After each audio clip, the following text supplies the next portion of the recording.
आप सभी का UWD स्टोरीज चैनल में स्वागत है।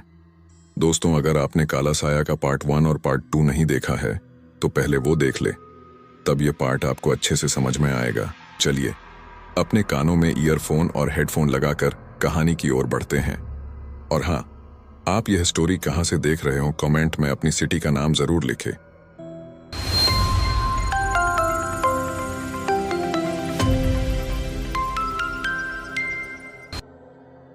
खास तौर पर ऐसे शख्स का पता लगाना जिसका पता पुलिस भी नहीं लगा पा रही है। 10 दिन बीतने के बाद भी अब तक उसकी ओर से कोई अहम जानकारी, कोई रिपोर्ट वगैरह नहीं दी गई है, जिससे मुझे उसकी काबिलियत पर ही संदेह होने लगा है। मुझे उस प्राइवेट डिटेक्टिव से मिलना है। किस लिए? क्या किस लिए? उसी लिए जिसके लिए तुमने उसे हायर किया है। ओह, तुम उसे कॉल करके बता देना कि मैं उसे मिलने आ रहा हूं। मैं उससे मिलकर पता करूंगा कि उसकी जांच कहां तक पहुंची। ठीक है। कुछ ही देर में मानसी ने उसे दोनों घरों की, उनके पुराने वाले और हिल रोड वाले उस दूसरे घर की भी, जिसे गिरिराज वर्मा ने मोहित के अमेरिका जाने के बाद खरीदा था, चाबियां लाकर दे दी। मोहित जिस वक्त घर से बाहर निकल रहा था, उसी समय अरविंद भी कोर्ट जाने की तैयारी में था। वो अपनी कार में बैठकर कार स्टार्ट कर चुका था। मोहित, तभी पीछे से मानसी ने आवाज दी। क्या? मोहित ने घूमकर मानसी की ओर देखा। मानसी ने उसकी ओर कार की चाबी फेंकी, जिसे मोहित ने हवा में ही कैच कर लिया, फिर घूमकर अपनी कार की ओर बढ़ गया जो मानसी चलाया करती थी। तुमने अपनी कार मोहित को दे दी? अरविंद ने मानसी से कहा। गुड, कहीं आने जाने में परेशानी नहीं होगी। एक्चुअली, मानसी बोली, ये मोहित की कार है। अमेरिका जाने से पहले इसे यही चलाता था। पापा ने बर्थडे पर प्रेजेंट की थी मोहित को। इसे इस कार से बहुत प्यार है। वो तो दिख रहा है, अरविंद बोला। मोहित कार में बैठने से पहले कार की छत पर ऐसे हाथ फेर रहा था जैसे किसी बच्चे को दुलार रहा हो। मोहित श्यामनगर स्थित अपने पुराने घर पहुंचा। वो घर जहां वो पला बढ़ा था, जहां उसके परिवार ने खुशहाली का ऐसा समय देखा था कि आज भी वो यादें उसके सामने एक सुखद सपने की तरह घूम जाती थीं। आखिर उसके पिता ने वो घर छोड़कर दूसरा घर लिया ही क्यों? मोहित को मन में बार बार यही बात कचोट रही थी। कार से उतरकर मोहित ने घर का दरवाजा खोलकर अंदर प्रवेश किया। बाहर वाले कमरे में एक सोफा, टेबल और अन्य सामान वगैरह पड़ा था। अरसे से सफाई नहीं होने के कारण वहां धूल की परत जमने लगी थी। सामने ही वो सोफा पड़ा था जिस पर उसके पिता अक्सर बैठे काम किया करते थे। मोहित की नजरें उस पर चिपक कर रह गईं। बीती यादें किसी चलचित्र की तरह उसकी आंखें के सामने घूमने लगीं। पापा, पापा। 10 वर्षीय मानसी दौड़ती हुई सोफे पर बैठे किसी केस की फाइल का अध्ययन कर रहे गिरिराज वर्मा के पास आई। देखो ना भैया, मुझे मार रहा है। गिरिराज वर्मा ने फाइल पर से नजरें हटाकर चश्मे से झांक कर मानसी की ओर देखा। अपनी भंवें उठाकर ऐसा चेहरा बनाया जैसे डांटने वाले हों, फिर एकदम से मुस्कुराकर बोले, तो तुम भी उसे मारो। मानसी का चेहरा खिल उठा। उसी वक्त मोहित भी दौड़ते हुए वहां आ पहुंचा और मानसी के पास आकर खड़ा हो गया। मानसी ने धड़ाधड़ उसे मारना शुरू कर दिया। पापा, मोहित चिल्लाया। उसे हैरानी थी मानसी उसे पापा के सामने कैसे मार रही थी। देखो दीदी, मुझे मार रही है।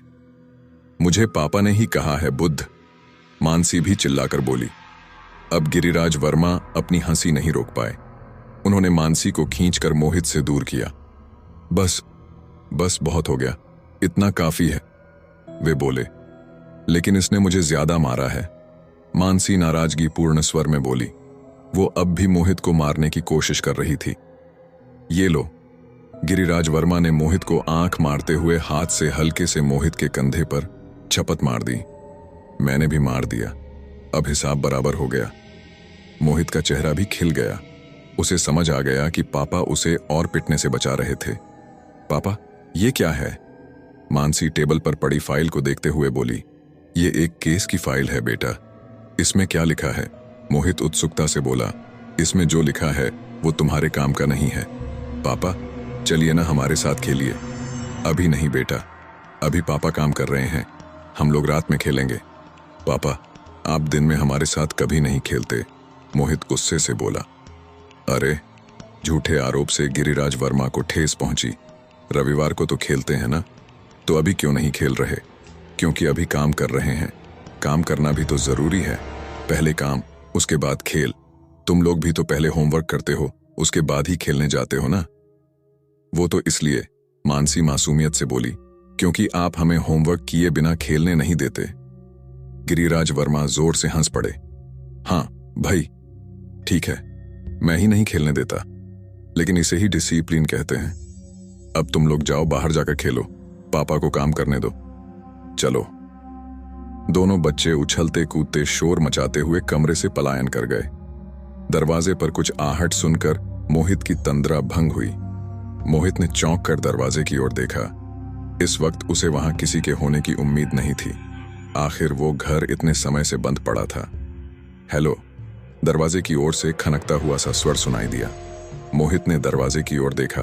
पहले से खुले हुए दरवाजे का पल्ला अंदर की ओर खुला और जीन्स शर्टधारी एक बेहद खूबसूरत युवती ने अंदर कदम रखा। मोहित पर नजर पड़ते ही उसके चेहरे पर चमक साफ दिखाई दी। मोहित ने प्रश्नसूचक निगाहों से उसकी ओर देखा। हेलो मिस्टर मोहित, वो मोहित से बोली। मैं लेक सिटी ट्रिब्यून से Shalini Awasthi. Lake city Tribune यहाँ का प्रसिद्ध न्यूज़पेपर है, पूरे उत्तराखंड में फेमस है। आप मोहित वर्मा है ना? जी हाँ, मोहित ने स्वीकृति में सिर हिलाया। कहिए। दरअसल मोहित जी, वो बोली, मैं काफी समय से आपसे मिलना चाह रही थी। मैंने आपके घर पर भी फोन किया था, वहां से पता चला कि आप घर पर नहीं हैं। इत्तेफाक से मैं इधर से ही जा रही थी और इस घर का गेट खुला देखकर अपनी उत्सुकता रोक नहीं पाई। आप मुझसे मिलना चाहती थी, किस लिए? उसके चेहरे पर एक नर्वस सी मुस्कान दिखाई दी। फिर वो बोली, आपके इंटरव्यू के लिए। मेरा इंटरव्यू? जी, वो गिरिराज वर्मा, आपके पिता के मर्डर केस में आपका कोई बयान अब तक किसी न्यूज़पेपर में नहीं छपा है। अगर मेरे माध्यम से हमारे पेपर में आपका इंटरव्यू सबसे पहले छपे तो। ओह, मोहित ने समझने वाले अंदाज में सिर हिलाया। फिर उसका ध्यान गया कि वो दोनों खड़े हुए थे। बैठिए ना, उसने शालिनी से बैठने का अनुरोध किया। दोनों सोफे पर आमने सामने बैठ गए। तो मोहित बोला, कब देना होगा आपको बयान, इंटरव्यू? जब आप चाहें। आज शाम ठीक रहेगा? बिल्कुल। जगह? जो आप कहें। चाहे तो मेरे ऑफिस आ जाएं, या फिर कोई और जगह आपकी निगाह में हो तो आपका ऑफिस ही ठीक रहेगा। उसने अपना कार्ड मोहित की ओर बढ़ा दिया। वैसे सच कहूं, वो बोली, आज मेरी और आपकी मुलाकात होनी तय थी। अच्छा जी, दरअसल मैं शुरू से ही इस केस की कवरिंग कर रही हूं और आपका बयान बेहद महत्वपूर्ण है, जो कि आपके विदेश में होने के कारण अब तक नहीं मिल पाया। मोहित ने शालिनी द्वारा दिए गए कार्ड पर नजर डालते हुए कहा, तो शाम में 5 बजे मैं आपको आपके ऑफिस में मिलता हूं। ओके मोहित जी। वो उठ खड़ी हुई। Thanks for the Coons operation.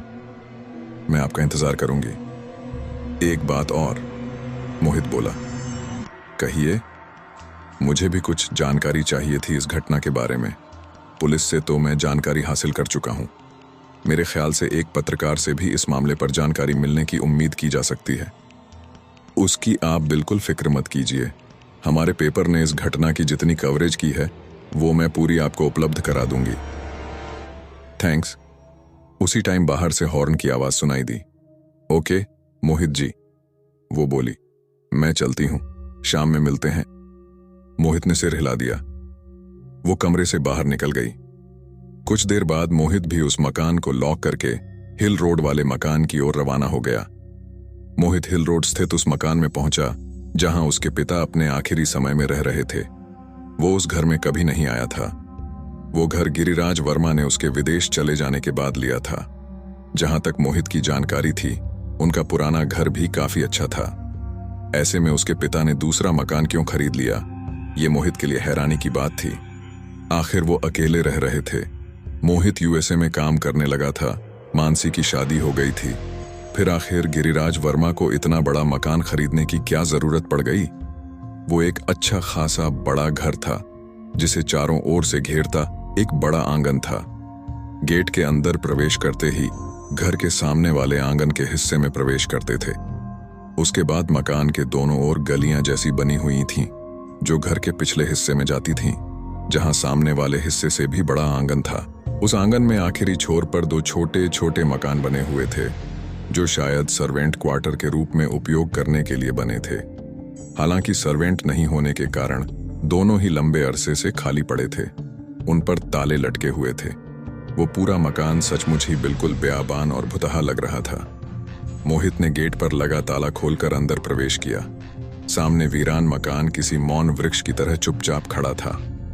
Giriraj Verma के कत्ल के बाद लंबे समय तक वो मकान एक क्राइम सीन के रूप में लोगों के लिए ऑफ लिमिट था, लेकिन उस घटना को अब 3 महीने बीत गए थे और उस मकान पर से सील काफी पहले ही हटा ली गई थी। मोहित ने आंगन में नजर दौड़ाई। वहां साइड में उसके पिता की कार खड़ी थी। कार पर धूल की परत दिख रही थी। उस कार में गिरिराज वर्मा न जाने कितनी बार मोहित और मानसी को घुमाने ले जाते थे। उसने घर में प्रवेश किया। उसने घर के सभी कमरों का निरीक्षण किया। एक कमरे के बाहर उसके कदम ठिठक गए। वो स्टडी रूम था। मोहित खाली खाली आंखों से स्टडी रूम में रखी उस टेबल चेयर की ओर देखता रहा। उसी चेयर पर उसके पिता की हत्या कर दी गई थी, उस सनाया गौतम ने, जिसका उस घटना से पहले मोहित ने कभी नाम तक नहीं सुना था। वो थी उसकी बर्बादी की जिम्मेदार। मोहित के जबड़ों में कसाव आ गया। अब वहां रुकना उसके लिए मुश्किल हो गया था। उसे लगने लगा कि 1 सेकंड भी वो उस कमरे में रुका, उस चेयर की ओर देखता रहा तो वो निश्चित रूप से पागल ही हो जाएगा। मोहित कमरे से बाहर निकल गया। वो मेन हॉल में पहुंचा। कुछ देर वो खाली खाली निगाहों से कमरे को देखता रहा। फिर वो ज्यादा देर वहां नहीं रुका। बाहर गेट को ताला लगाकर जब वो वहां से जा रहे था तो उसने नोट किया कि बगल वाले बंगले के बाहर खड़ा गार्ड उसे काफी अजीब निगाहों से देख रहा था। शाम 5 बजे मोहित लेक सिटी ट्रिब्यून के ऑफिस पहुंचा। वो एक 5 मंजिला बिल्डिंग थी जिस पर लेक सिटी ट्रिब्यून का बड़ा सा बोर्ड लगा था।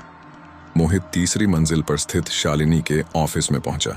शालिनी ने बेहद गर्मजोशी के साथ उसका स्वागत किया। मोहित के मना करने के बावजूद उसने कॉफी भी मंगवाई। बहुत खूबसूरत शहर है नैनीताल, शालिनी खिड़की से बाहर झांकते हुए बोली। बाहर मौसम सुहावना हो रहा था। ऊपर से मौसम यहाँ की खूबसूरती में 4 चांद लगा देता है। मेरा बचपन ही यहाँ गुजरा है, मोहित बोला। सेम हेयर, शालिनी मुस्कुराई। कॉफी खत्म होने के बाद मोहित बोला, let's get to the point, जिससे मैं जल्दी घर जा सकूं और आप भी अपने बाकी काम कर सकें।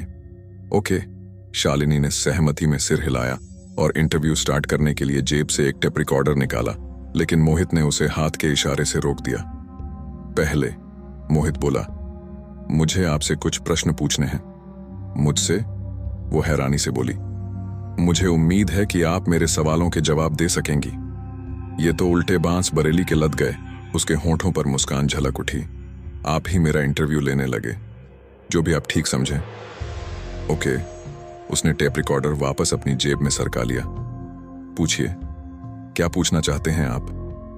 मुझे जानना है कि घटना के समय और बाद में भी इस मामले की सबसे अच्छी कवरिंग कौन से अखबार ने की थी, और मुझे ईमानदार जवाब चाहिए। आप अपने पेपर को बड़ा चढ़ाकर बताने के लिए इसी का नाम मत बता दीजिएगा। उसके चेहरे पर एक मुस्कान आ गई।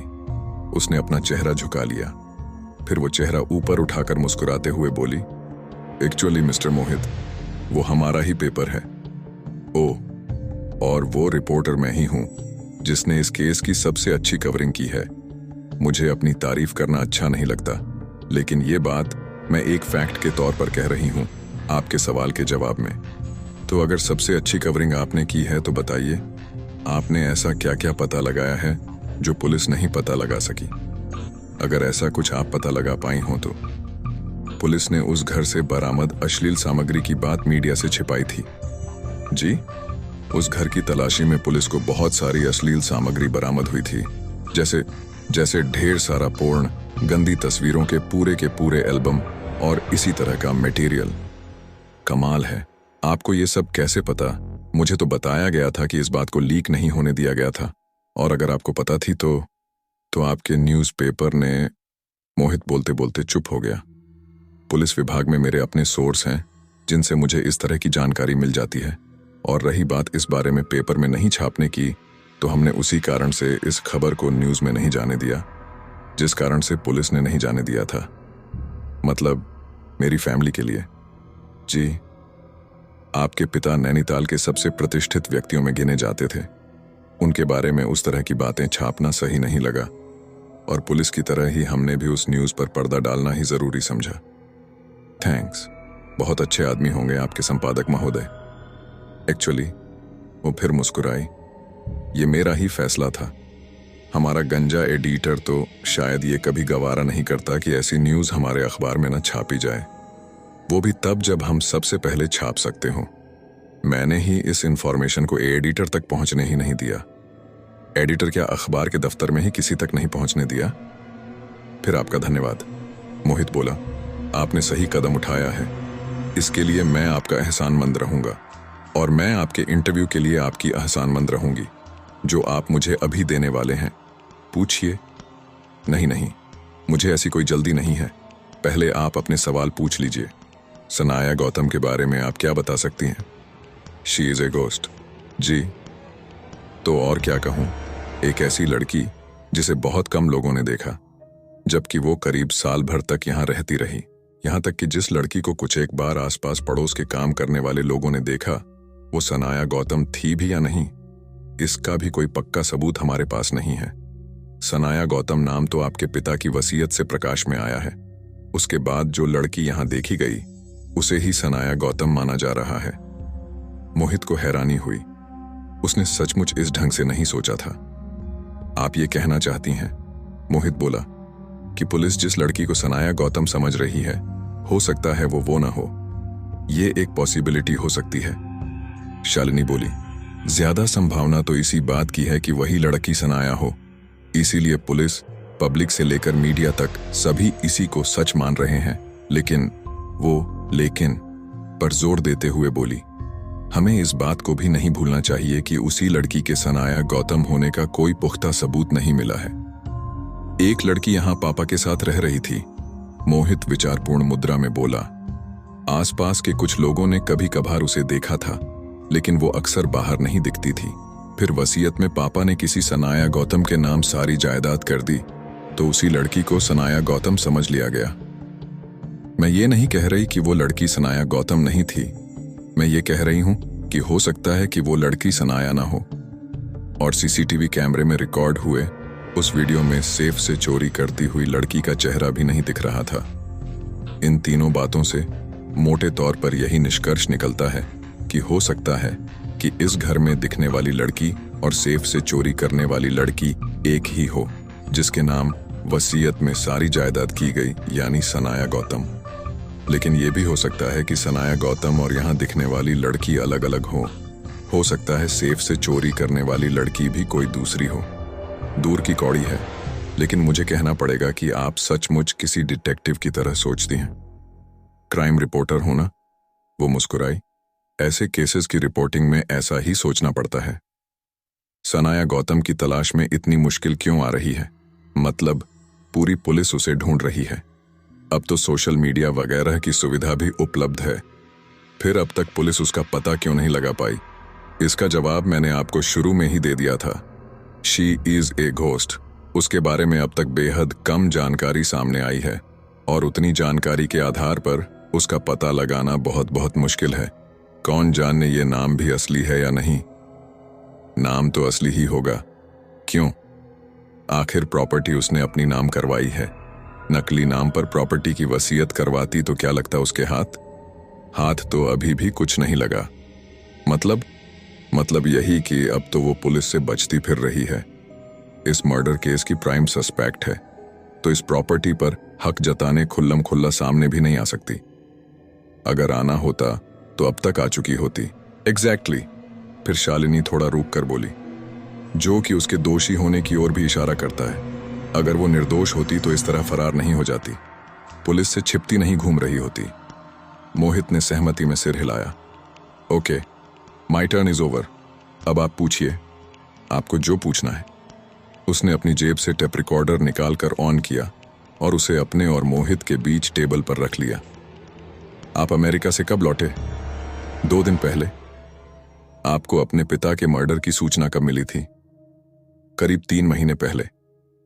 आप उसी समय इंडिया वापस क्यों नहीं लौटे? मैं कंपनी के काम के सिलसिले में चीन में था। इम्पोर्टेड काम था। कंपनी का रूल है कि उस तरह के काम के समय हम फैमिली से कांटेक्ट नहीं कर सकते, जिससे एकदम से काम छोड़कर बीच में जाना न पड़े।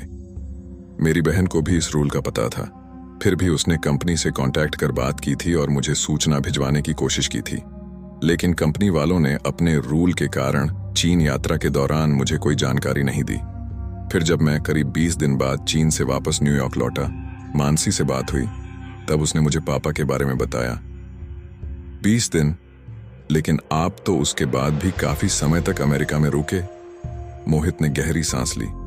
यहां लास्ट रिचुअल्स तो मानसी ने ही पूरे कर दिए थे। मेरे करने के लिए तो कुछ नहीं बचा था।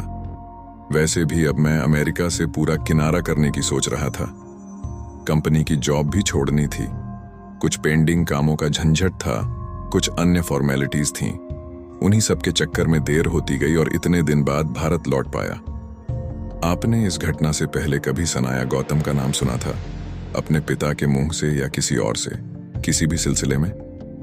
नहीं, इससे पहले मैंने कभी सनाया गौतम का नाम नहीं सुना था। फिर सनाया गौतम आपके पिता की इतनी करीबी कैसे हो गई कि उन्होंने अपनी पूरी प्रॉपर्टी उसके नाम कर दी? आपकी बहन के, आपके जीजा के नाम कुछ भी नहीं छोड़ा? मोहित ने होंठ भींच लिए। सॉरी, वो बोली। आप जिन सवालों का जवाब न देना चाहें, मत दीजिए। इंटरव्यू छपने से पहले मैं आपको दिखाऊंगी।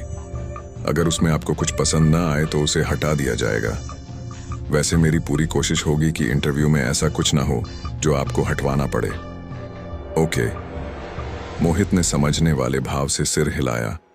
मुझे नहीं पता पापा ने सनाया गौतम के नाम वो वसीयत क्यों बनाई, या उस सनाया गौतम के पापा से कैसे संबंध थे, इसलिए मैं इस बारे में कुछ भी नहीं कह सकता। घर में जो सेफ रखी थी, जिससे 45 लाख रुपए के गहने व नकद रकम चोरी हुए, उसका पासवर्ड कौन कौन जानता था? पापा, मैं और मानसी। और आपके जीजा? नहीं, वो नहीं जानते, क्योंकि उन्हें कभी जरूरत ही नहीं महसूस हुई। घर पर हम तीनों ही रहते थे, इसलिए सेफ का पासवर्ड भी केवल हम तीनों ही जानते थे। बाकी जानते हुए भी लंबे समय से हमें सेफ खोलने की जरूरत नहीं पड़ी थी। कभी कभार पापा चेक करने के लिए खोलते थे बस। एक बार फिर सोचकर बताइए कि उस सेफ का नंबर आप तीनों के अलावा और कौन जानता था? कोई तो होगा, परिवार का कोई अन्य विश्वस्त शख्स? नहीं, और कोई नहीं जानता था। तो फिर उस सीसीटीवी फुटेज में वो लड़की कैसे उस नंबर को डायल करके सेफ खोलकर उसमें से रुपए और गहने लेकर चलती बनी? मोहित कुछ नहीं बोला। उसने बेचैनी से अपनी जगह पहलू बदला। सॉरी, शालिनी बोली। नहीं, मोहित ने हाथ उठाकर कहा। मुझे आपका तरीका पसंद आया है। कौन जाने आपकी क्राइम रिपोर्टिंग मेरे ही काम आ जाए। आपके काम? वो कैसे? मुझे किसी भी तरह उस सनाया गौतम का पता लगाना है। मैं अपने पापा की कातिल को सलाखों के पीछे देखना चाहता हूं।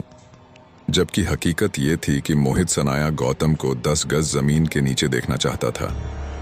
क्या पता, मोहित बोला, आपके माध्यम से ही मैं उस सनाया गौतम तक पहुंच जाऊं। मुझे अफसोस के साथ कहना पड़ेगा मोहित जी कि मेरे ख्याल से अभी क्राइम रिपोर्टिंग उस लेवल पर नहीं पहुंची है कि पत्रकार मर्डर केस ही सॉल्व करने लग जाएं। पुलिस से पहले कातिल का पता लगा लें। हर चीज की कभी तो शुरुआत होनी ही होती है। वैसे भी पुलिस तो पता लगा नहीं पा रही है। अब आप लोगों से ही उम्मीद है। थैंक्स। मैं उम्मीद करती हूं कि सनाया गौतम जल्द से जल्द पकड़ी जाए। मेरा अगला सवाल है कि आपके पिता का कैरेक्टर कैसा था? मेरा मतलब, उन्हें जानने वाले तो सभी जानते हैं कि वे काफी अच्छे आदर्शवादी इंसान थे, लेकिन आप तो उनके बेटे हैं। आपसे बेहतर उन्हें कौन जान सकता है? क्या उनकी कोई महिला दोस्त, प्रेमिका वगैरह थी? इस तरह की कोई बात कभी आपके नोटिस में आई, या उन्होंने खुद कभी आपसे इस बारे में कोई जिक्र किया हो?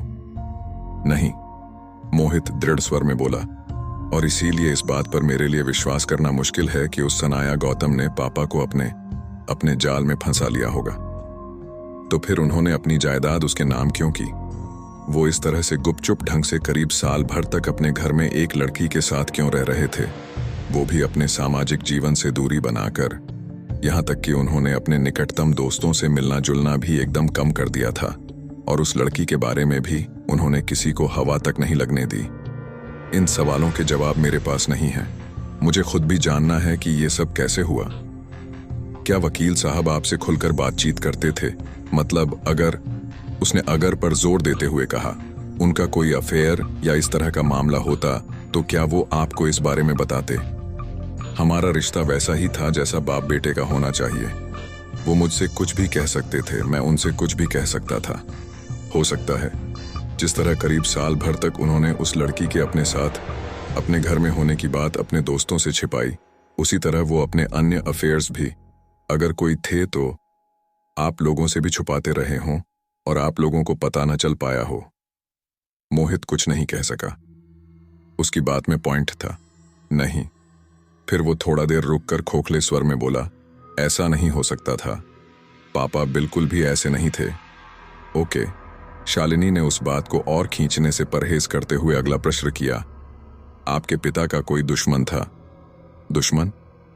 ऐसा कोई दुश्मन जो उन्हें जान से मारने चाहता हो, जिसने कभी उन्हें धमकी वगैरह दी हो?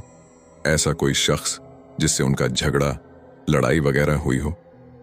थे तो कुछ लोग ऐसे। आखिर पापा वकील थे, लेकिन उनमें से कोई ऐसी हरकत कर सकता हो, ये तो मुश्किल ही लगता है। फिर मोहित ठहर कर बोला, सिवाय एक शख्स के। कौन? बलराज नारंग। नाम सुनकर शालिनी चौंकी। क्या हुआ? मोहित ने पूछा। वही बलराज नारंग जिसे लेकर किंग कहा जाता है, वही। वो तो काफी खतरनाक और सन की किस्म का इंसान है। उसके साथ आपके पिता की क्या रंजिश थी? काफी पुरानी बात हो गई है, मेरे अमेरिका जाने से करीब साल भर पहले की। पापा ने नारंग के किसी आदमी के खिलाफ कोई केस ले लिया था। नारंग उसे बचाने के लिए काफी जोर लगा रहा था। उसने पापा पर काफी दबाव बनाने की कोशिश की, डराया धमकाया भी। उस समय हमें पुलिस सिक्योरिटी लेनी पड़ी थी। हाँ, मुझे वो मामला याद है। उस समय मैं कॉलेज में थी। कॉलेज? PSSC final. कॉलेज खत्म होने के बाद फिर पत्रकारिता की लाइन में आ गई थी। ओह, उस घटना को लेकर हंगामा तो इतना मचा था कि पूरे शहर में तनाव उत्पन्न हो गया था। हर जगह उसी घटना की चर्चा थी। SP साहब ने खुद घर आकर पापा को सुरक्षा का आश्वासन दिया था। पुलिस सिक्योरिटी भी दिलवाई गई थी, लेकिन बाद में ऐसा सुनने में आया था कि नारंग ने ऐसा कुछ कहा था कि वो बाद में हिसाब बराबर कर लेगा। हाँ, ऐसी चर्चा तो हुई थी उस समय। बस वही एक पापा का बड़ा और सनकी दुश्मन मुझे याद आता है जो इस हद तक जा सकता हो। शालिनी के माथे पर बल पड़ गए थे। क्या हुआ? मोहित ने पूछा।